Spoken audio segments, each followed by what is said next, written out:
کی اس ویڈیو کے حوالے سے ہم پڑھ رہے تھے کہ کیا کیا مرزا جی نے اس میں لوگوں کو وسوسے دیے، دھوکے بازیاں کی، کتاب و سنت کے نام لے کر جھوٹ بولے۔ اسی حوالے سے مرزا جی آگے کہتے ہیں، اچھا میں آپ کو ایک نیک نیتی کی بات بتاؤں، حضرت عثمان کے اوپر بعض لوگ طعن کرتے ہیں، ہمیں بھی کئی معاملات میں ان سے اختلاف رائے ہے، لیکن ہم طعن نہیں نعوذ باللہ کرتے، خلیفہ راشد ہیں، تو ظاہر ہے پھر سارے ہی معاملات حضرت عثمان کے بارے میں کہتے ہیں جی وہ حضرت علی کی جگہ کے لیے مخلص نہیں تھے نعوذ باللہ۔ بارہ میں اس کو ایک دفعہ پھر پڑھوں گا۔ مرزا جی کہتے ہیں کہ اچھا میں آپ کو ایک نیک نیتی کی بات بتاؤں، حضرت عثمان کے اوپر بعض لوگ طعن کرتے ہیں، ہمیں بھی کئی معاملات میں ان سے اختلاف رائے ہے، لیکن ہم طعن نہیں نعوذ باللہ کرتے، خلیفہ راشد ہے۔ دیکھیں، پہلی جو بنیادی چیز سمجھنے کی ہے وہ یہ ہے، کوئی مرزا جی سے یہ پوچھے، مرزا جی یہ منہ نہ مسور کی دال، مطلب کیا آپ چیز ہیں کہ آپ ان سے اختلاف رائے کریں گے؟ آپ کیا چیز ہے سوائے اس کے کہ جو مرزا جی جو ہے وہ اپنے بارے میں جو یہ کہتے ہیں نا کہ اکثر لوگ مجھے کہتے ہیں جب آپ خود اتنا بڑا آئیکن بن چکے ہیں، حالانکہ میں نہیں سمجھتا، وہ کہتے ہیں آپ ہمیں ریفرنسز کے بغیر بتایا کریں کہ آپ کا موقف کیا ہے اس مسئلے میں، تو میں نے اسی بت پرستی کو تو توڑا ہے۔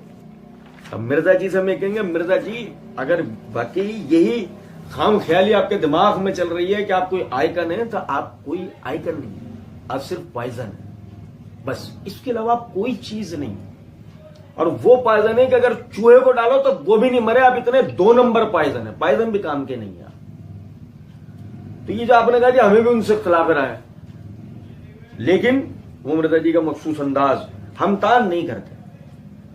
یہ تو اسی ویڈیو میں کئی مقامات پہ اس کے جوابات دیتے ہوئے ہم اس بات کو سمجھتے ہوئے گئے ہیں کہ کہاں کہاں حضرت عثمان کے اوپر جو ہے مرزا جی نے یعنی طعن و تشنیع کی ہے، اور مرزا جی کی کئی ویڈیوز ہیں، مرزا جی کو سننے والے اچھی طرح جانتے ہیں کہ سیدنا عثمان رضی اللہ عنہ پہ مرزا طعن کرتا ہے۔ یہ میرے ہاتھ میں سنن ابن ماجہ ہے، سنن ابن ماجہ جلد نمبر 1 کا صفحہ نمبر 79 ہے، مقدمہ جس کو امام ابن ماجہ نے کتاب السنہ کا نام دیا ہے، اور اس کے تحت انہوں نے باب قائم کیا ہے فضل عثمان رضی اللہ تعالی عنہ، عثمان رضی اللہ عنہ کی فضیلت کا بیان۔ اس کے تحت حدیث نمبر 111 ہے کہ سیدنا کعب بن عجرہ رضی اللہ تعالیٰ عنہ وہ کہتے ہیں کہ نبی صلی اللہ علیہ وسلم نے ذکر کیا ایک فتنے کا اور فرمایا کہ بہت ہی قریب ہے۔ یعنی اس وقت یعنی کہ ایک شخص اس دن ہدایت پر ہوگا، وہ شخص جو ابھی پردہ ڈالے آ رہا ہوگا، وہ شخص اس دن ہدایت پر ہوگا۔ کعب بن عجرہ رضی اللہ عنہ کہتے ہیں میں مجمع میں کودا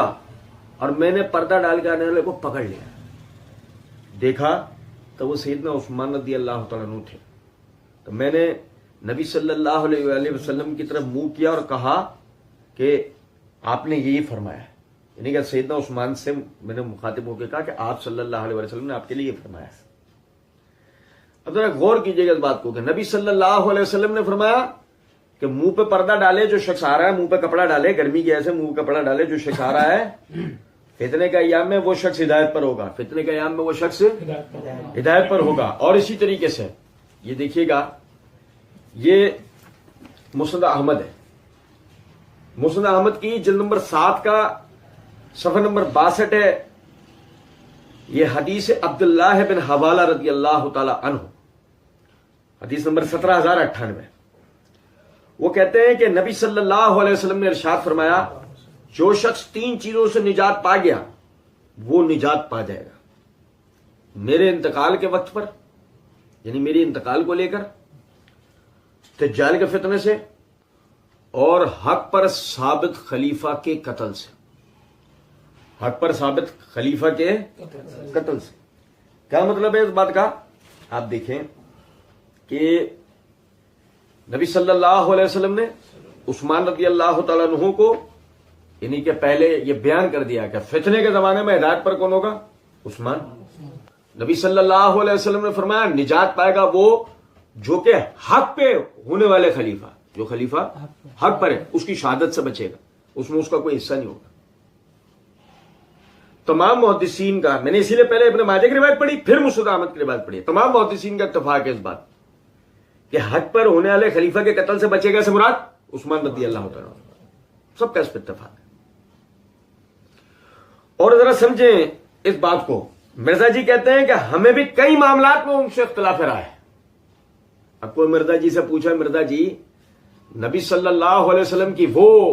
پریڈکشنز اور پروفیسیز جن کو آپ نے اسی ویڈیو کے اندر بیان کرا ہے، یہ جو ہم بیان کرتے ہیں یہ رسول اللہ صلی اللہ علیہ وسلم کے پریڈکشنز ہیں، پروفیسیز ہیں، آپ انہیں کیسے جھٹلاؤ گے؟ اب مرزا جی عثمان رضی اللہ تعالیٰ عنہ کے لیے نبی صلی اللہ علیہ وسلم کی پریڈکشن، فتنے کا ایام میں بھی نام لے کے کہہ دیا کہ عثمان ہدایت پر ہوگا. فتنے کا ایام سے پہلے تو سوال ہی نہیں پیدا ہوتا نا، فتنے کا ایام سے پہلے تو سوال ہی نہیں پیدا ہوتا، اور فتنے کا ایام میں بھی گارنٹی دے دی کہ عثمان ہدایت پر ہوگا.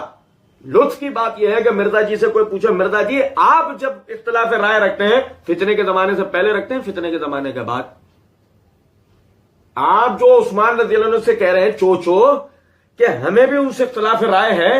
تو آپ سے کوئی پوچھے چوچو آپ کو ان سے اختلاف یعنی فتنے کا ایام سے پہلے کا ہے فتنے کا ایام میں ہے؟ اگر یہ کہ فتنے کا ایام سے پہلے تو بات یہ آ گئی صحابی رسول سے آپ اختلاف کرتے ہیں، آپ اس کی وجوہات بتائیں، ہم انشاءاللہ اس کے وہ جوابات دیں گے کہ ہمارے جوابات پہلے دب کے آپ کی میت اڑ جائیں گی. اور اگر وہ فتنے کا ایام کے بعد ہے، اگر آپ کہتے ہیں فتنے کا ایام کے بعد، تو زبان رسالت سے تصدیق آ گئی کہ فتنے کے ایام میں عثمان ہدایت پر ہوگا. تو جو آدمی ہدایت پر ہے تو اس سے اختلاف رکھ رہا ہے تو تو ضلالت پہ ہوا یا نہیں؟ جو ہدایت پر آدمی ہے جس کے لیے گارنٹی آ گئی وہ ہدایت پر ہے، اور تو اس سے اگر اختلاف کر رہا تو ضلالت پر ہوگا یا نہیں ہوگا؟ فرمایا لیکن ہم نہیں